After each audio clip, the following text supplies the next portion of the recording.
Boa noite. Vamos já iniciar nossa live Autoconhecimento e Envelhecimento Saudável com o Dr. Alexandre, geriatra, que já fez uma live aqui conosco e aceitou novamente o convite.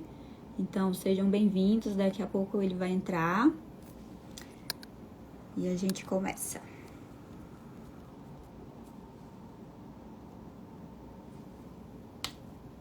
Deixa eu convidá-lo aqui.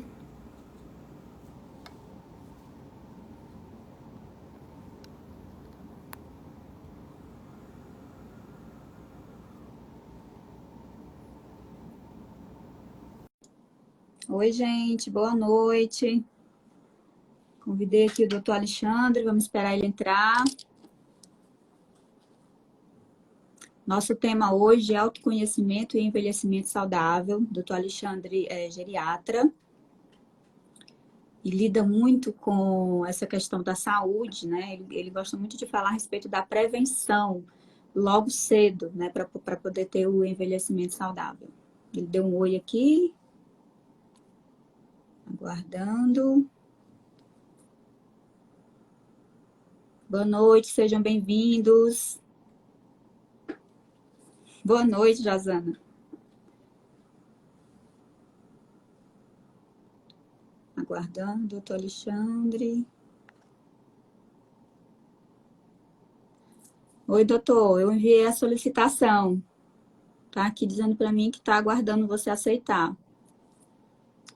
Doutor Alexandre não está conseguindo participar. Vamos tentar novamente.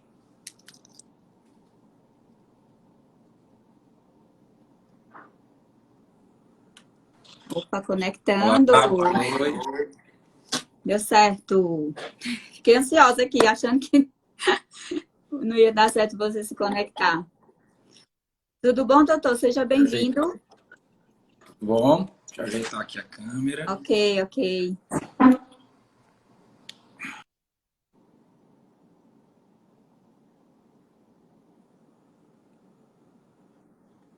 Ok aí? Pronto, Tá me ouvindo?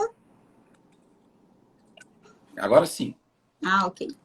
Então, pronto. A gente já iniciou aqui, eu já lhe apresentei, mas gostaria que você falasse aí sobre o seu trabalho que você faz aí como geriatra. Eu sei que você participa aí de muitas coisas, né? Eu sempre acompanho você pelas redes sociais e vejo você muito ativa em relação a isso, a esse tema, né? Que é envelhecimento. Então, gente, aqui doutor Alexandre, geriatra, ele vai aí se apresentar, falar como é o trabalho dele e o que seria aí o trabalho do geriatra. Então, boa noite a todos, sejam todos bem-vindos. É um prazer estar aqui com vocês. Eu sou médico geriatra, sou presidente da Sociedade de Geriatria aqui do Ceará e a gente faz um trabalho. O ideal do trabalho é fazer um trabalho preventivo. Nós vamos falar durante a live que muitas pessoas já chegam numa dimensão um pouco mais avançada. Mas a proposta inicial do trabalho é que a gente possa preparar um envelhecimento com saúde. Tá? E muitas pessoas Isso. elas não se preparam para isso e quando, na verdade, se tocam, já envelheceram. Então, nós E precisamos aí fica cuidar mais para que a gente difícil, né? possa envelhecer com toda a saúde e fazer a coisa acontecer de uma maneira natural e tranquila na nossa vida. Então, vamos aqui à nossa primeira pergunta, né? O que esperar da velhice, né? Tendo aí as estatísticas que a gente tem de envelhecimento da população, você como geriatra, né, da área, o que esperar do futuro aí da velhice da população hoje?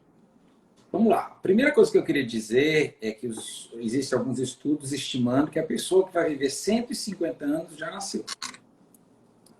Então, se nós considerarmos que a expectativa de vida dos brasileiros em 2020 é 76 anos e meio e que isso vem crescendo rapidamente, é possível que eu e você cheguemos aos 100 sem muita dificuldade. Nossa! Tá? Então, vamos Então, nos cuidar, né? Você vai ensinar sim, aí a gente a se cuidar. se nós vamos chegar muito provavelmente até os 100, talvez mais do que os 100, porque existe uma estimativa, a gente não sabe se isso vai corresponder, mas que em 10, 15 anos, doenças como Alzheimer, como câncer, serão tratáveis. serão curáveis, na verdade, serão prevenidas. Alzheimer também? Alzheimer também, existe estimativa, não sei se a gente vai conseguir chegar lá.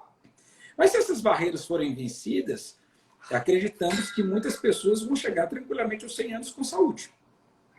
Porém, envelhecer, e eu sempre digo isso, a gente envelhece ao longo da vida, e não depois dos 60 anos.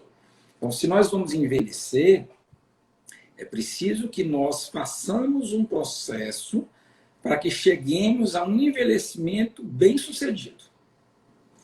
O que nós queremos fazer? Existe uma expressão, que um pouquinho técnica, mas que é compressão da morbidade. O que é isso? É passar a menor quantidade da nossa vida doente. Uhum. Ou seja, doenças que eu poderia ter aos 60 e vou morrer aos 80, eu vou ter aos 85 e morrer aos 90. E até os 85 eu vou estar, excelente.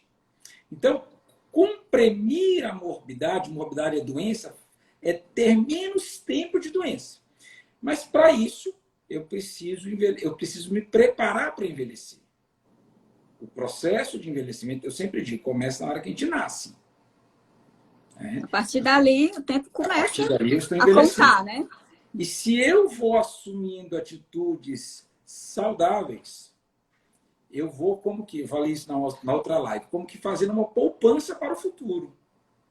Cada vez que eu como salada, uma moedinha. Cada vez que eu abro mão de beber exageradamente, uma moedinha. Cada dia que eu durmo bem, uma moedinha. E ir ao médico, né? Cada vez ir que eu ao vou médico, ao médico, fazer check-ups. Quando eu vou ao médico, eu ganho várias moedinhas. Várias, porque vê muita coisa, né? Tá? E aí, quando chegar lá na frente, com os meus 80 anos, eu tenho uma poupança muscular. Eu não estou obeso. Eu tenho uma cabeça bem preparada, funcionando. Eu sou uma pessoa ativa. E tudo isso vai fazer não só com que eu seja um idoso mais feliz, como vai fazer com que eu seja um idoso mais saudável. Sim. Porque a relação de saúde e felicidade, elas têm um cruzamento muito próximo. Porque a gente se sente útil, né? Inclusive, teve algumas interações nos stories, vou já falar sobre isso, que um dos medos, né, que as pessoas têm de envelhecer é ficar incapaz, né? Ficar dependendo de outras pessoas, né? Mas tem uma pergunta aqui antes da Josana, que ela disse assim, é verdade que 34 anos é o fim biológico da juventude? Ela não está totalmente errada, não. Porque, por exemplo, aos 35 anos, em média, eu tenho o pico da massa muscular e o pico da massa óssea. Então, se eu quero armazenar músculo naturalmente, porque depois eu posso ir atrás, trabalhar, mas até os meus 35 anos eu ainda estou fazendo músculo. A gente vê esses lutadores de UFC, de boxe, depois dos 35, por mais que eles sejam muito fortes, eles vão decair. Desempenho tende a cair, né? Tende a cair. Não é que ele vai cair, porque tem uma variação biológica, né? Tem a genética de cada um. Então, tem uma série de coisas envolvidas. Qualquer generalização seria injusta. Porém, quanto mais eu me preparo até os 35, melhor vai ser minha velhice. E por isso que eu recomendo que, por volta dos 40, a pessoa faça uma primeira consulta geriátrica. Para que ela possa... Aos 40. Aos 40. Para que ela possa olhar para o futuro, né, fazer uma avaliação do passado, ou seja, o que os meus pais morreram, envelheceram, né, qual é a genética que eu tenho, olhar para o meu presente e ver, olha, eu não estou dormindo bem, eu estou deprimido, eu estou obeso, e aí preparar o futuro. A grande questão, né, que assim, me deixa muito triste no meu dia a dia no consultório, é que os pacientes já chegam muito doentes. E eu ajudo essas pessoas, e elas melhoram, mas elas já chegam doentes. E mas a sabedoria reside na prevenção. É exatamente o nosso tema aqui, autoconhecimento e envelhecimento saudável, né? E essa questão de chegar já doente é o que a gente vai falar muito aqui, né? Para o nosso público que está aqui. Inclusive, gente, eu queria pedir a vocês esse aviãozinho que fica aqui embaixo, envia aí para os seus amigos, para as pessoas que você acha que deve estar aqui na live ouvindo sobre isso, porque como o doutor Alexandre falou, o envelhecimento começa a partir de que a gente nasce. Então, não é só idosos que precisa estar ouvindo isso aqui, né? Somos nós e as pessoas mais jovens aí para fazer esse planejamento para o envelhecimento que a gente está conversando aqui, né? E uma coisa interessante, né, que é o tema da nossa live, né, que é autoconhecimento e envelhecimento saudável, não é o fato da gente ficar velho que nos dá sabedoria, né? Tem muito jovem sábio e tem muito velho astuto, né? Então, é preciso que eu vá me conhecendo, me Ao reconhecendo, longo da vida, né? me deixe corrigir, Dê né? tempo, né, para Então, corrigir. às vezes a nossa mãe chega para a gente, meu filho, você está bebendo muito. Mãe, me deixa.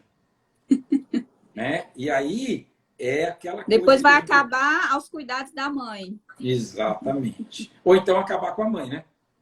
Porque a mãe fica velha de cuidar do filho. De cuidar do filho, Então, exatamente. a gente tem que ter aquela sabedoria de se olhar, conseguir se enxergar, que não é fácil, e Não é tomar fácil. decisões. Porque eu acho que existe, né? A gente está falando de conhecer, se autoconhecer, de autoconhecimento. Então, por exemplo, eu preciso saber que eu tenho uma fraqueza, que eu sou chegado a álcool e álcool demais faz mal, que eu sou chegado a açúcar e que açúcar demais faz Tem mal. se falado muito sobre o açúcar, né? A Eu sou intoxicação que ele... preguiçoso e que preguiça não vai me ajudar a envelhecer. Então, é se olhar, né? Ter um insight, olhar para si mesmo e com essa visão que pode ser auxiliada por um psicólogo, que pode ser auxiliada por um médico, que pode ser auxiliada por um coach, olhar para o meu presente e planejar o meu futuro com serenidade, com sabedoria, com previsão, para que os meus resultados sejam melhores. Não é assim que os coaches ensinam? Sim. Tem uma pergunta aqui da Silva Campos. Doutor, quando começa a endopausa? É o seguinte, é difícil a gente dizer, porque a gente tem várias alterações hormonais ao longo da vida, tá? Mas, em geral, a partir dos 50 anos, nós, tanto no homem como na mulher, a gente tem uma tendência à redução de hormônios. Né? Na mulher, por causa da menopausa, no homem, por causa da andropausa, tá? Mas isso não é universal. Tem mulheres que menstruam até os 55, tem mulheres que param de menstruar aos 40. Então, a gente não tem, né? Isso tem muita genética, história familiar. E aí, eu acho que essa avaliação é uma avaliação individualizada. Por isso você Nem... falou, né? Que aos 40 aí procurar já o médico para começar a preparar aí esse envelhecimento. Com a pergunta da Josana, né? Que por volta dos 35 a gente tende a deixar a juventude para trás, né? E viver um novo momento. Então, eu acho que o melhor é isso, né? É procurar o médico e procurar se conhecer, se entender o que está acontecendo ali biologicamente com você. Falhou aqui, gente. Pode falar. Eu estava falando que a questão primordial é, depois dos 40, procurar o médico, né? Sem dúvida. É preciso entender que o nosso objetivo principal é chegar aos meus 80, aos meus 90, aos meus 100, 110, 120 anos com duas características: autonomia e independência. O que é autonomia? É a capacidade de decidir. Ninguém manda na minha vida, eu decido. E Cérebro o que é? saudável. Eu estou lúcido. Se manter lúcido. Se manter... porque assim, não é só lúcido. Por exemplo, uma pessoa muito deprimida, ela está lúcida, mas ela pode não estar mais autônoma, porque ela já não consegue mais tomar decisões. Então, me manter autônomo e me manter independente. Então, uma pessoa que sofreu um AVC, ela pode ser lúcida, mas ela está sequelada de um lado todo do corpo, então ela não é mais independente. Então eu preciso Verdade. trabalhar a prevenção do AVC. Ao mesmo tempo, eu tenho muitas pessoas que são rígidas, e algumas até fortes, mas não têm mais lucidez. E aí esse é o outro lado que a gente... Interessante, né? O ser humano é um negócio assim, que a gente fica horas aqui falando, né?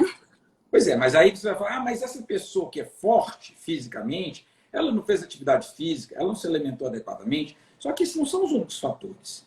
Exato. Né? Eles são Fator vários biológico, né? fatores que vão contribuir. E aí é identificar precocemente. Por exemplo, uma pessoa que é muito estressada. Ou que tem uma vida muito estressante, né? Porque às vezes o fator é externo, né? Pois é, o estresse ele vai produzir um aumento de um hormônio chamado cortisol. E esse aumento do hormônio cortisol vai aumentar a inflamação no corpo. Então, você é um trabalhador braçal, você se alimenta razoavelmente bem, mas você é uma pessoa estressada, você é uma pessoa amargurada, você é uma pessoa triste. E a gente, por exemplo, a gente está vendo cada vez mais que a depressão é uma doença inflamatória. A pessoa deprimida é uma pessoa inflamada. Então, tem vários aspectos que nós estamos descobrindo que vão influenciar para que a gente tenha um envelhecimento mal sucedido. E eu preciso entender isso. A Costa MSC colocou aqui 120 anos, amém, né? Então, acho que ela espera viver aí 120 anos. Então, mas, tem que estar aqui na live mesmo. Não é... Ângela, eu vou falar uma coisa para você. Isso não é irreal. Uhum. Porque a tecnologia... Assim, se a gente for ver que a tecnologia ela está aumentando numa escala exponencial, né? Se você for comparar a ciência de hoje, a ciência médica de hoje, com a ciência de 30 anos atrás, os pulos foram enormes. Então, não é uma impossibilidade, de maneira nenhuma, a cura do câncer. Um exemplo disso é a questão do Covid, né? Então, foi provado que as pessoas com imunidade mais alta resistiam melhor ao vírus, né? E aquelas com imunidade mais baixa ou com doenças já tende a ter um risco maior, né? Mas o Covid também mostrou uma outra coisa do ser humano, que é a capacidade do ser humano reagir a uma pandemia e criar 5 vacinas em menos de um ano. Tá? Então, olha a velocidade tecnológica. Claro que houve muito esforço, muito empenho, mas nós estamos com 5 vacinas que vão estar prontas no início de janeiro. Eu trabalho com vacina, eu prescrevo vacina para meus pacientes, eu já dizia lá em março, abril, vacina só no segundo semestre do ano que vem. E eu fui surpreendido positivamente com a construção, com a descoberta, com o empenho científico de uma infinidade de pessoas que criaram vacinas num tempo recorde. A questão de parar o mundo, né, assustou todo mundo. Então, aí acelerou muito a questão da tecnologia, da pesquisa, da ciência, né? O foco se voltou para isso e aí a tendência é acelerar mesmo, né? Então, essa capacidade do ser humano tem de superar as coisas e de encontrar uma saída para os problemas, né? Então, sempre há uma forma de sair. Mas acredito que através de muito planejamento, muito estudo, né? Testes, né? Por isso também a demora, né? E assim, ao seu ver, não é uma demora, mas ao nosso ver, não que estamos aqui. Tem vacinas que demoraram 20 anos para ser feitas. A vacina, por exemplo, da meningite B, demorou 20 anos para ser construída. Então, não é pouca coisa. Tá? Nós estamos com 5 vacinas. E assim, se esse empenho científico que foi feito para vencer o Covid, se ele for feito para vencer o câncer. Entendeu? Claro que o câncer é uma doença, né? Não é uma doença só, cada câncer tem uma característica, mas assim, eu acredito muito... E avança também de maneira diferente. Eu acredito que nós vamos avançar muito, tá? Então, se eu me preparo, por um lado, para ter um envelhecimento saudável, e por outro lado, a ciência avança, não é irreal falarmos sobre 120 anos. E aí A minha avó está com 106. Interessante que hoje me mandaram uma foto dela, né? E assim, para mim, corta o coração ver ela daquela forma. Porque ela tá um nenenzinho. um nenenzinho, né? E assim, sem funcionalidade nenhuma, né? Dependendo totalmente do... Até para comer é muito complicado, ela quase não come mais, né? Mas tá lá, tá Olha, ali. dois conceitos importantes. Um, e aí é a questão de você se conhecer e você se trabalhar. Um, se nós formos viver até os 100 anos, quem tem 50 anos não está na hora de aposentar, está na metade da vida. Tem uma pergunta sobre isso, a Entendeu? meia-idade. E em 1919 tem uma reportagem sei lá, de um jornal lá do Amazonas que está assim, em 1919, velhinha de 46 anos é atropelada por um ônibus. Velhinha. Velhinha de 46 anos. Então, sou Tá? velha. Não, é só questão de quanto a gente já evoluiu. Em 1900, a expectativa de vida do brasileiro era 32 anos. Em 2020, é 76 anos e meio. Sim. Tá? Então, as coisas estão mudando, as coisas estão se transformando. O mundo está, né, aumentando. Assim, a gente cresceu a expectativa de vida do brasileiro de 68 para 76 em 15 anos. O pessoal aqui gostou muito da questão da depressão ser uma doença inflamatória, que eu acho que tem a ver com o nosso tema. A gente pode abordar mais um pouquinho sobre isso, que é autoconhecimento, né? Autoconhecimento para envelhecer de forma saudável, né? De que forma a depressão ela pode ser autoinflamatória? O que Não, você quis dizer bem mesmo, assim, para esclarecer aqui para o pessoal? tem estudos mostrando que os pacientes deprimidos são inflamados. Então, não é a inflamação que causa depressão. Hoje existe um conceito em medicina chamado inflammation, que é uma inflamação do corpo que é causada por diversas coisas, como, por exemplo, diabetes, hipertensão, estresse, obesidade, sedentarismo. Isso vai alterar o termo correto é interleucinas, mas alguns comunicadores do corpo, entre aspas, hormônios, não são hormônios, mas a gente passa como hormônios, vão alterar e essas proteínas inflamatórias, elas vão estar alteradas para cima. Então, IL-1, IL-6, TNF-alfa, são proteínas que uma pessoa que, por exemplo, está com a pneumonia, ela tem essas proteínas muito altas. Mas, se a nádia não estiver se cuidando direito, ela pode ter essa alteração subclínica. Ou seja, elas não estão normais, mas elas estão fazendo mal a você. Então, o deprimido é inflamado. Entendi. Entendeu? E aí você tem até um estudo que compara o deprimido com o internado na UTI. E que todos os dois têm picos alterados dessas substâncias. E onde a alimentação entra aí? Como é? Porque o sistema, onde a alimentação entra, né? Porque o sistema inflamatório também tem muito daquilo que a gente come, né? Daquilo que a gente põe para dentro do nosso corpo. A dieta que mais se manifestou anti-inflamatória até o momento é considerada a dieta do Mediterrâneo. Tem outras possibilidades, mas em que consiste a dieta do Mediterrâneo? É a dieta daquelas pessoas que estão ali na Espanha, na França e na Itália, que beiram o Mediterrâneo. E a dieta deles é baseada em peixes. Eles tomam quantidades razoáveis de vinho sem exagero, frutas, verduras, queijos. Vai anotando aí, gente. Pois é. Pratos coloridos. Se você digitar no Google Dieta do Mediterrâneo e clicar em fotos, você vai ver várias fotos. Sementes, castanha. Lá eles não têm castanha de caju, mas eles têm outras, amêndoas, né, nozes. Então, essa dieta, ela tem um poder anti-inflamatório se ela for usada cronicamente. O que é cronicamente? Ao longo da vida. Ao longo da vida. Por isso que a gente fala aqui, né, que tem que cuidar cedo. Pronto. Então, o que eu recomendo para os meus pacientes é assim, o seu prato tem que ter 5 cores. E, de preferência, cores bem distintas.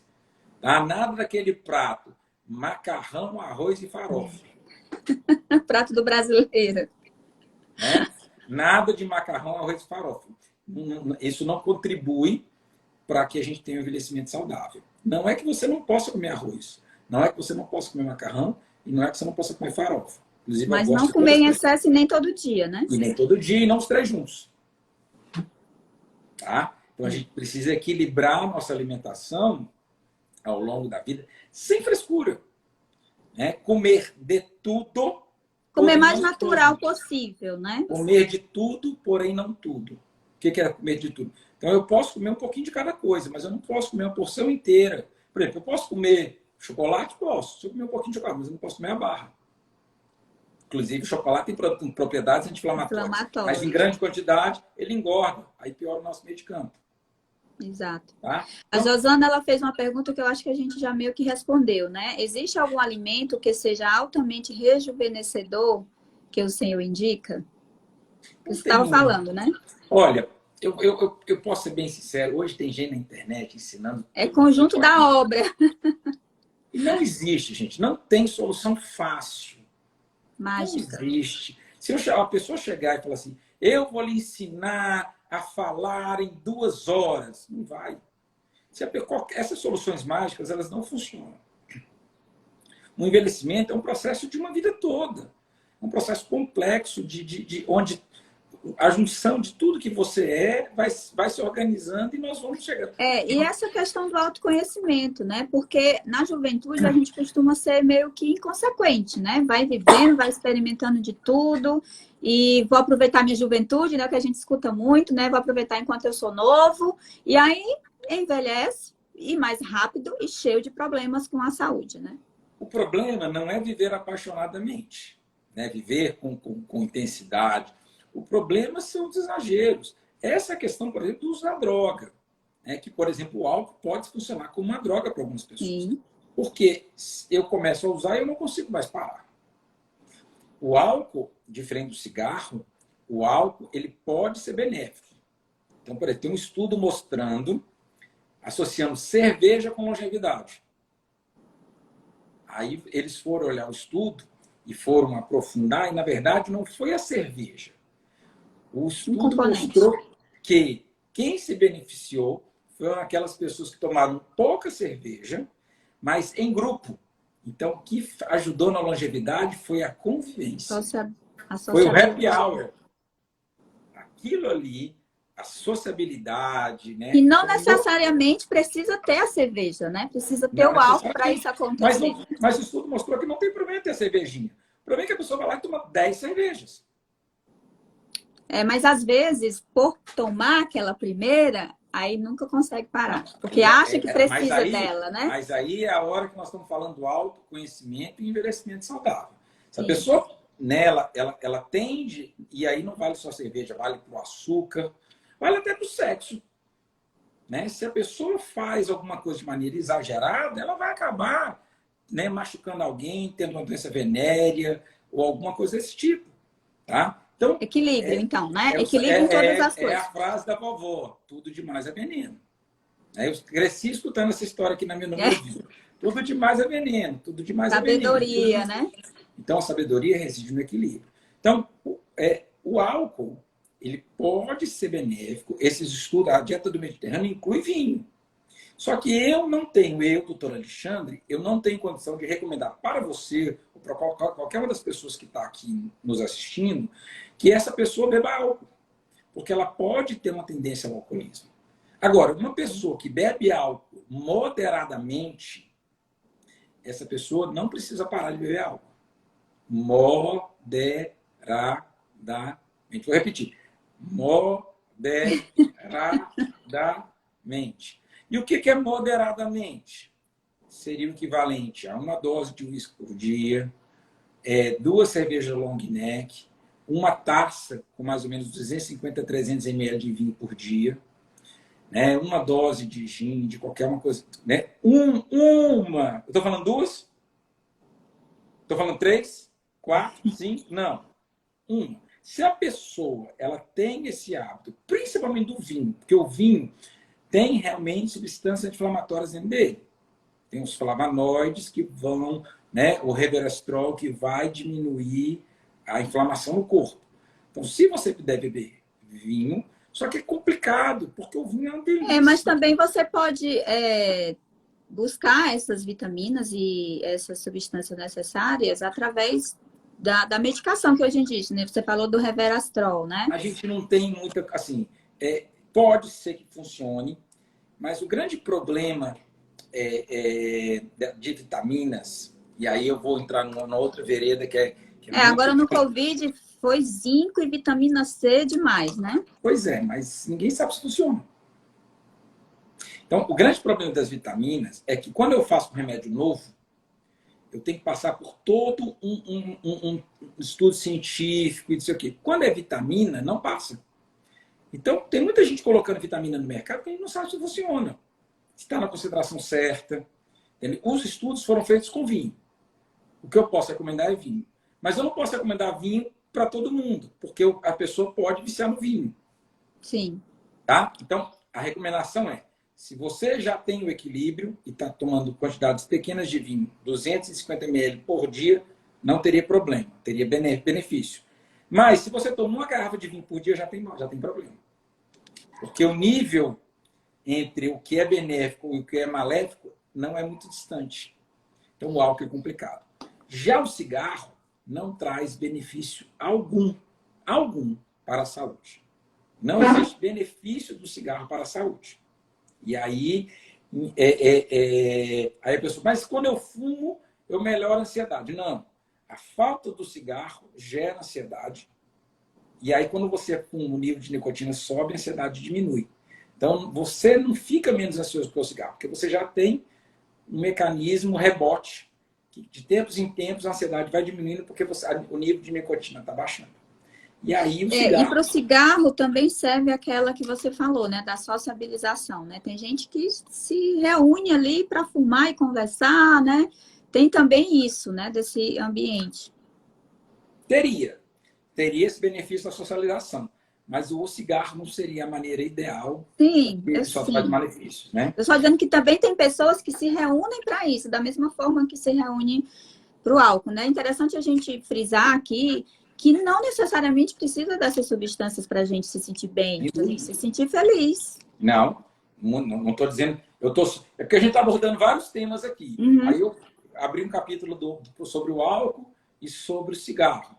Mas, dando com dois certeza, exemplos. por exemplo, uma atividade esportiva que não seja exagerada, por um lado, e que não seja muito pouca por outro, o equilíbrio, ela tende a dar uma sensação de satisfação muito maior do que o álcool e muito maior do que o cigarro. Sim.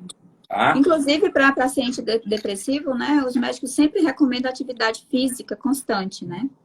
Porque a atividade física reduz a inflamação. A doutora Nayana, né, que também aqui sempre está com a gente nas lives, ela falou sobre isso. Ela disse, sim, muito boa colocação. Inclusive, faço uma pesquisa sobre inflamação e doenças psiquiátricas.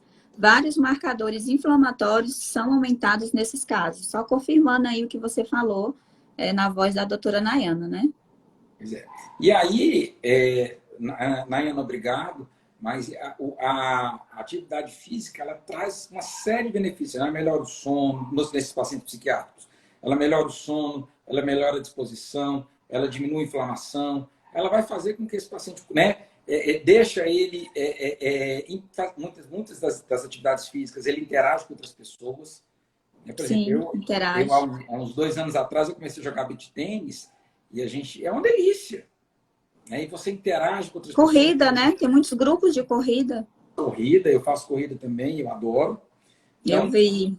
Pois é. Não sei como assim, você dá conta, viu? A gente dá, né? É a lei do estica e puxa. Né? Mas vai dando certo.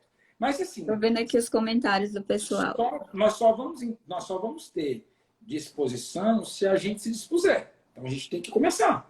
Então, ficar na zona de conforto não vai adiantar, né? Sair da inércia é muito difícil. É olhar para si mesmo, é olhar para o tamanho da sua barriga, falar assim, se autoconhecer. Cara, não dá. Não dá para continuar desse jeito. Tá fazendo mal, não tá dando certo, né? Eu encontrei com um amigo meu hoje, na verdade, tive uma reunião com ele sobre um assunto específico, e ele estava com a hemoglobina glicada, ele descobriu, estava estava perto de 15. Isso significa que ele estava prestes a ter um coma diabético. Obeso, obesão, pesando 130 quilos, Nossa. trabalhando que nem um louco. E eu disse, cara, ou você se cuida ou você afunda. Né? Acaba sendo um sistema de compensação, né? Essa questão da comida, da ansiedade, né? Porque você tem essa vida estressada, que é uma coisa que o ser humano ainda está se acostumando, a tecnologia acelerou, a vida parece que o tempo diminuiu, né? Para a maioria de nós, a gente sempre correndo atrás de alguma coisa, e aí acaba compensando de outro lado também. Eu até comentei com ele, disse assim, que tem uma frase na Bíblia que diz, o que adianta o homem ganhar o mundo inteiro, mas perder sua própria vida? Exatamente. Então, mais uma Concordo vez, plenamente. está lá que Deus fez o mundo em 6 dias e descansou no 7º. Descansou no 7º. Então, o descanso ele é de suma importância para a construção de envelhecimento saudável. Sono, né? Sono, né? Eu não sei se eu comentei isso aqui na última live, eu vi uma pesquisa onde eles comparavam um grupo de ratinhos, né? Que um dormia e o outro não dormia. Como é que eles faziam para o ratinho não dormir? Eles colocavam numa plataforma e essa plataforma ficava em cima da água. Então, se o ratinho não tivesse apoiado nas 4 patas, ele escorregava na água, ele subia correndo de novo. E aí, dias seguidos, todo dia eles tiravam o ratinho e colocavam numa máquina de ressonância funcional para o funcionamento do cérebro. E ia mostrando a destruição do cérebro do ratinho ao longo dos dias. E aí ela concluiu a aula, né? Ela mostrou inclusive um outro estudo em ratos também, mostrando que o processo de sono não é um processo passivo, é um processo ativo, onde as toxinas cerebrais são eliminadas durante o sono. E ela concluiu a aula dizendo... É o que a gente chama de sono reparador. E a gente ela concluiu a aula em suma, resumindo assim, quem não dorme bem ao longo da vida vai ter doença neurodegenerativa quando velho. Entre elas o Alzheimer, né? Alzheimer, Parkinson, e aí tem tantas outras, tá? Inclusive, realmente um um dos equilíbrio em fatores que todas as inflama o coisas. corpo é a falta de sono. Sobre as perguntas que a gente recebeu de interação aqui na rede social, né? As pessoas falaram sobre os seus medos, né? E os medos que elas tinham de chegar, né? Envelhecer, solidão, doenças, ser respeitado, envelhecer com saúde, depender de terceiros, equilíbrio da mente e aceitar que não consegue fazer tudo. Meio que a gente já falou um pouco sobre tudo isso, né? Mas eu queria fazer uma proposta para vocês que estão nos assistindo, que é o seguinte. Quando você quer construir uma casa, você vai lá, se senta com o arquiteto, se senta com o engenheiro, faz um projeto da casa, vai atrás do dinheiro e começa a construir a casa. Então você projetou aquele futuro. O que eu acho que você precisa fazer hoje é projetar o seu futuro. Então, o que preciso fazer, né? O que está errado hoje? Mas eu tenho medo de ficar dependente. Na situação atual, se você viver mais de 100 anos, como a sua avó, você vai ficar dependente. Porque a sua avó não trabalhou para chegar bem aos 100. Ela viveu. É longeva. Mas nós pertencemos a uma geração onde a tecnologia está mudando, novos remédios, tratamentos estão surgindo.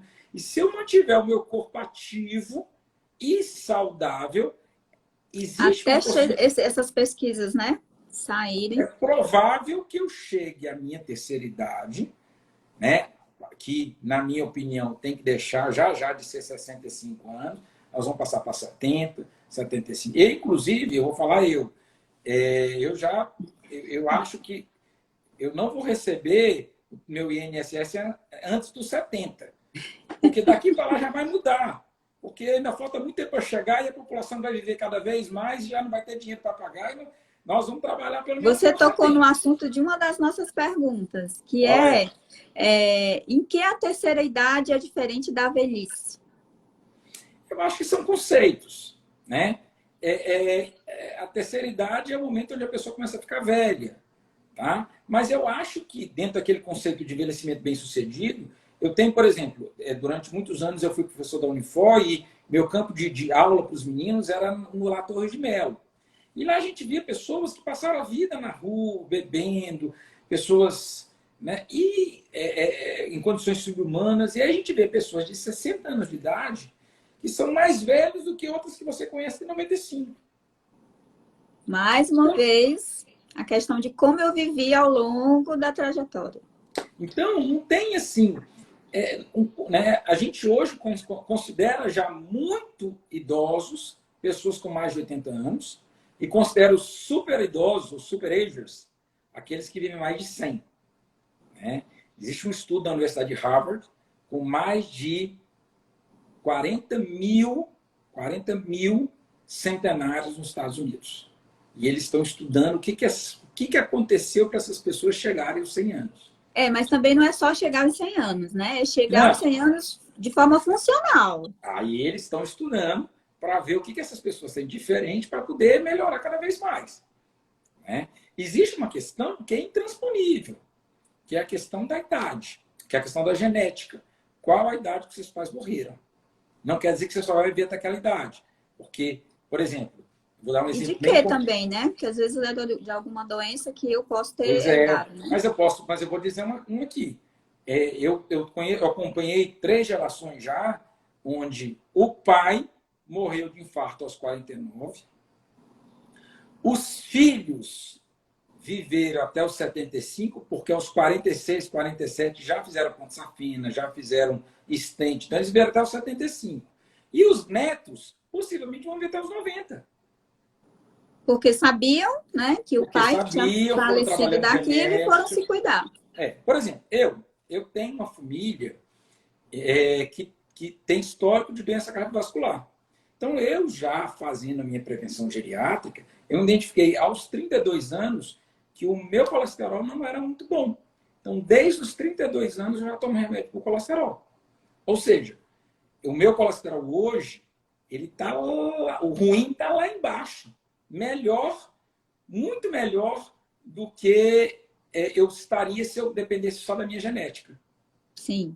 Então, já é uma prevenção geriátrica. Comentaram que mudaram os hábitos, exatamente. Do caso daquela pessoa que faleceu o pai e as outras pessoas conseguiram, os filhos, né, conseguiram viver mais, porque justamente o autoconhecimento de novo, né? E tem um caso dessa família, essa família foi uma família que eu me debrucei sobre ela e eu apresentei o caso deles no Congresso. Os 2 filhos desse senhor que morreu aos 49 anos, um era meio bagunceiro, bebia, gostava de pescar, não sei o quê, e o outro, ele tinha um distúrbio bipolar. Então, ele era totalmente requadradinho, aquela coisa. Pra você ter uma ideia, ele era diabético, ele tinha todas as glicemias anotadas dos últimos 10 anos. Então, era um cara super assim. E esse, que morreu aos 76, morreu todo sequelado. E o irmão dele, que tinha genética igualzinho, inclusive parecia fisicamente, porque ele não tinha nada aos 76 anos. Mostrando, nesse caso, por causa de uma doença, ele se controlou tão bem que ele não tinha nenhuma das sequelas do irmão. Autoconhecimento. Também. Né? Mas, nesse caso, ele se conhecia, né? Ele sabia que tinha essa doença, né? E aí passou a encontrar meios de controlar e de conviver com ela. E ele era extremamente rigoroso no controle. Exato. Tá? Então, assim, isso mostra que as intervenções elas podem fazer diferença. E aí eu toco um outro ponto muito importante, que é a questão das avaliações periódicas. Existem exames específicos para que sejam feitos em cada idade, para que a gente possa prevenir câncer de próstata. A gente acabou de passar aí pelo Outubro Rosa, Setembro Amarelo, né? Pois é. Câncer de próstata, câncer de mama, de tireoide, de intestino. Tem várias prevenções que poderiam ser feitas trazendo benefício significativo. Entendeu? Uhum. Então, a gente, por exemplo, testagem do colesterol, testagem da glicemia, testagem da tireoide. Tá? Então, tem várias frentes. Por exemplo, saber como é que andam as vitaminas, vitamina B12, o ácido fólico, 25-hidroxivitamina D, que é a vitamina D. Todas essas vitaminas interferem no envelhecimento e podem causar doenças e deixar, inclusive, sequelas. A Carmen comentou aqui sobre questão da qualidade, né, de vida. Uma boa leitura, participar de um grupo de dança, exercícios diários e muita alegria, com certeza nos leva a uma velhice com uma qualidade melhor. Não há Só, dúvida. né? Dança é maravilhoso, maravilhoso. Grupos de viagem, espetacular. Grupos de, por exemplo, existem hoje instituições na cidade que dão aula, por exemplo, para incursão de pessoas idosas nos meios digitais. Então, para os idosos aprenderem a usar o Instagram, o Facebook, para poder mexer numa televisão, uma Smart TV. Né? Pessoas, eu acho muito bonito quando uma pessoa, né, mais idosa, ela se deixa, se permite, né, conhecer as coisas novas que estão mudando, né? Porque isso faz com que o cérebro fique ativo. Olha que história legal. Uma paciente que eu tenho, que ela acordava de manhã, ela tomava o café da manhã, ela entrava no computador, ela tinha 85 anos, lia todos os jornais, e entrava, naquela época, era o Skype. Ela entrava no Skype e ela ficava vendo quais os netos e filhos que estavam online. E ela tinha uma família muito grande, e ela passava a manhã conversando com os familiares e amigos. Hoje tem o WhatsApp. Hoje tem o WhatsApp. Mas naquela época, isso já tem alguns anos, pelo Skype. Até a hora do almoço. Ela almoçava, tirava um cochilo, lia um livro e ia caminhar. Vivendo, né? Vivendo. E até 5 horas da tarde, na hora que ela ia caminhar, ela não tinha saído de casa, mas ela conversou com o mundo inteiro. Sim. Então, se a pessoa souber utilizar os meios que estão disponíveis, né, aprender a utilizar o WhatsApp, por exemplo, meus pais são idosos, meus pais moram em Belo Horizonte. Eu converso semanalmente com eles por vídeo, 2, 3 vezes por semana. Agora com a quarentena, né? Ficou muito usável essa questão. Mas eu já fazia isso antes. Né? Mas agora bem mais, e principalmente entre os idosos, né? Porque eles não sentiam tanta necessidade e passaram a sentir porque ficaram isolados, né? Então, aprender a conviver nos dias de hoje é fundamental. E para o envelhecimento saudável, o isolamento... Hoje eu tive uma paciente, né? Essa paciente, eu não vou dizer o nome dela, mas ela chama o uísque do meu amigo líquido. Não é o meu amigo líquido, é o meu amigo pessoa líquido. Sim, sim. Tá? E ela passa o dia inteiro sozinha. Absolutamente o dia inteiro sozinha. Eu falei assim, mas a senhora passa o dia sem falar com ninguém, ela conversa com a televisão. Nossa. Então, isso não pode. Aí eu fui incitivá-la, mostrar os grupos de terceira idade que existem na cidade. E a gente vê muito hoje, né, nas praças. Muitos idosos reunidos, fazendo exercícios. Possibilidades não faltam. E aí é a hora do autoconhecimento e envelhecimento saudável. Eu preciso olhar para mim e falar, não está legal. Não está legal. E eu preciso modificar a minha maneira de viver. Eu preciso transformar a maneira que eu estou vivendo. E aí é olhar para si mesmo, se deixar corrigir. É difícil. Se permitir, né? Se permitir corrigir. Dizer, olha... Não é fácil, né, doutor? Vamos assim também ser, né? Não é fácil a gente mudar, não é fácil a gente sair da zona de conforto. Um médico, muitos deles escutam. Mas um familiar, um irmão, aí não tem jeito, é difícil. Né? Então, eu no meu consultório... Tanto de casa não faz milagre, né? Eu no meu consultório, eu dou muito carão, assim, rindo, né? E vou dando carão. Entendeu, pessoal? Boa tática. Eu vou rindo e brincando, mas eu vou dando carão. E aí eu... Trazendo para a realidade. Tem alguns que eu pego na mão, e olho assim, olhe para mim. Você quer minha ajuda? Eu estou aqui para lhe ajudar. Mas você tem que fazer a sua parte. O que a senhora precisar de mim, eu estou aqui. O que a senhora precisar de mim, eu estou aqui. A senhora tem que querer.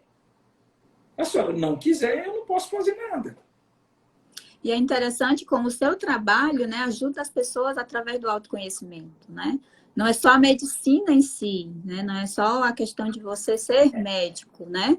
Mas essa questão de pegar na mão e chamar a pessoa para olhar para a realidade, olha, vamos aqui juntos, né? A gente vai se conhecer, você vai ver o que está acontecendo, entender o que está acontecendo com você e a Essa partir daí criar maneiras. tem uma característica aí dos geriatras.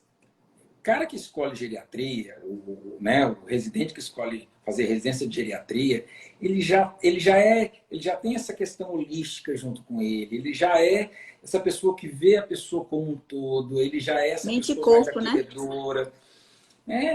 Assim, o cara rico, ele vai ser cirurgião plástico. Ele fica rico e tal, não sei o que, ali, lá, com aquele médico. O geriatra, ele não é assim. Né? O geriatra, ele tem esse perfil. Né? Por exemplo, o que me fez escolher geriatria? Porque eu não conseguia ver um problema no seu pé e dizer, não, eu só trato da cabeça. Eu sabendo tratar do pé também. Então lá, a gente olha o paciente de cima a baixo, olha no olho, conversa. Por isso que a consulta tem que ser uma consulta de 1 hora. Mas até um trabalho terapêutico também, né? Não tem dúvida que é terapêutico. Não tem dúvida que é terapêutico. A consulta de geriatria é uma terapia para o paciente. Não é uma terapia psicológica completa. Não, aí teria que talvez desenvolver mais algo. Mas assim, aquela consulta, a maneira que ele é acolhido, a maneira que isso faz toda a diferença. Às vezes o médico é o remédio. Uhum. Às vezes, eu ainda atendo em emergência, eventualmente, e aí muitas vezes eu olho no olho do paciente e digo, a senhora, principalmente idoso, a senhora não tem nada de grave. Vá para casa. Ele vai boa, vai uma boa.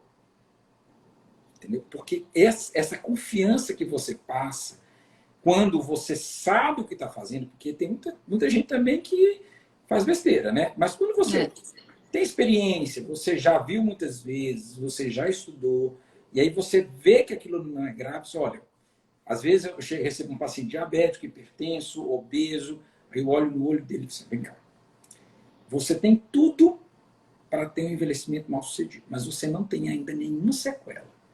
Deixa eu lhe ajudar para a gente fazer diferença na sua vida. Há tempo ainda, né? Ainda dá tempo, porque você não tem sequela.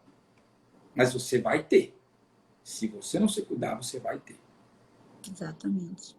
Então, essa forma de ver mente e corpo, né? É interessante a gente pensar dessa forma. Antigamente, se pensava muito no que a gente via, né? Que era a doença física, o que a gente sentia, né? E esquecia aí da mente. Nesses estudos, eles avançaram. E hoje a gente sabe, né? Que uma mente doente também é um corpo doente, que um corpo doente também é uma mente doente, né? Na verdade, é o seguinte. Nós não somos corpo e mente. Nós somos uma coisa só. Uhum. Né? Assim, não dá para a gente separar. Como é que o corpo interfere na mente? Não é uma coisa separada da outra. É uma coisa só. E por Sim, isso que se eu sofro no meu psicológico, eu vou emitir para o meu corpo sinais de sofrimento. Não tem, né? E aí tem pessoas dentro desse espectro que têm mais sintomas somáticos, soma corpo, e outros mais sintomas psicológicos. E outros sintomas psicossomáticos. Os dois juntos. Então, a pessoa começa a sentir palpitação, a pessoa começa a sentir falta de ar, a pessoa tem diarreia, a pessoa tem dor no peito, mas o problema está aqui. Exato. Tá? Por isso que não tem como separar. Eu digo que essas pessoas, elas é como se fosse uma panela de pressão. Você vai pondo fogo, mas se você não tem o escape, a pressão vai aumentando e o momento explode. Existe também a pressão da sociedade, da produtividade, de você ter isso, ter aquilo, ser isso, ser aquilo, né? E as pessoas cada vez mais aí estressadas, ocupadas, em busca de ter algo e esquecendo aí o ser, né? Que está aqui por dentro. E aí, aí você falou da produtividade, a gente realmente vive num mundo produtivo, mas eu tomei uma decisão, que eu acho que tem sido uma decisão muito virtuosa e que tem sido trazido bom. O Instagram, que muitas vezes, o Facebook, mas principalmente o Instagram, que tem sido um canal onde as pessoas, vamos dizer, destilam vaidades, eu resolvi pegar esse canal para fazer bem para as pessoas. Eu percebi. E eu Entendeu? parabenizo, né? Porque esse tipo de conteúdo que ajuda a gente a pensar um pouco, né? Opa, Pois vamos é, pensar aqui. a rede social, ela, assim, eu tenho tido experiências maravilhosas, cuidando de pessoas, claro que não é a mesma coisa de uma consulta, mas de dando conselhos, dando orientações, eu respondo a Sim. todas as pessoas que interagem comigo. Às Dando, vezes algo que você fala, né? A pessoa percebe aquilo. Nossa, isso está acontecendo comigo. Isso, eu acho que é isso aí e tal, né? pois é, e aí, ter nas redes sociais uma oportunidade de fazer o bem. Né? Quando eu vi aquele documentário da Netflix falando, né, o dilema das redes, e vendo como a ansiedade, a depressão e o suicídio aumentou entre os jovens, por causa de uma aparência das redes sociais, que às vezes nem é verdade, né? É a busca do ter, né? Porque a É, gente quer ter o que o outro não, tem, né? eu tenho tido experiências muito legais, muito virtuosas, de ajudar pessoas através desse canal. Eu tenho ficado cada vez mais apaixonado por ele, né? Quando eu descobri, porque eu O nosso olhava, né? objetivo aqui na live, né, é Como é que é? exatamente esse, né? É trazer alerta para as pessoas, trazer Sem dúvida, conhecimento, conteúdo né? de qualidade. Nem eu e nem você estamos ganhando nada nesse momento, a não ser o prazer de ser útil para as pessoas e De ter essa conversa e levar a saber que fazer informação. diferença na vida das pessoas faz também eu e você felizes.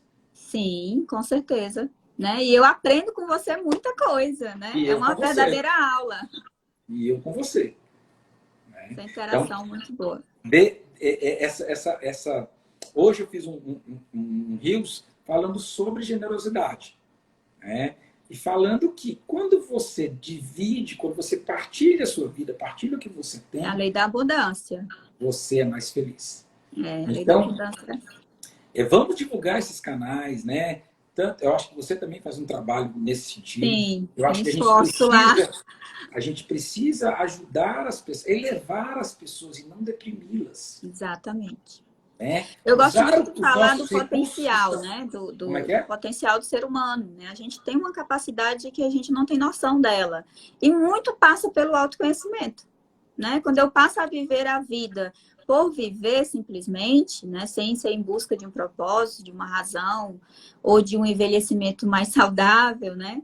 Um projeto de vida, como a gente já falou aqui, acaba que a tendência é eu ficar cada vez pior, eu ser um idoso, né? Não saudável, com alguns problemas, solitário, né? Tem muitos idosos que ficam solitários também.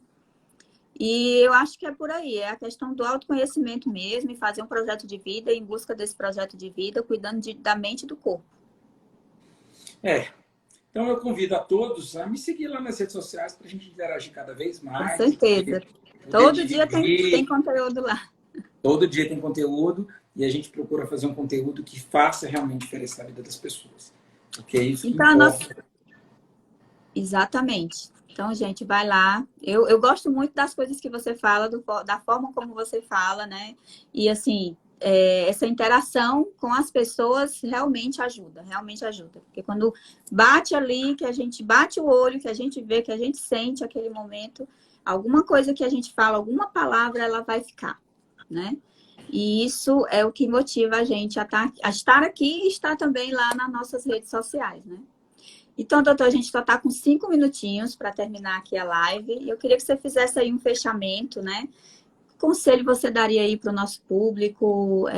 A gente já falou aqui muitas coisas na live, mas vamos dar uma resumida Então, aí a para primeira poder coisa que eu passar queria essa dica. dizer, a primeira coisa que eu queria dizer é viva com generosidade sem exagero.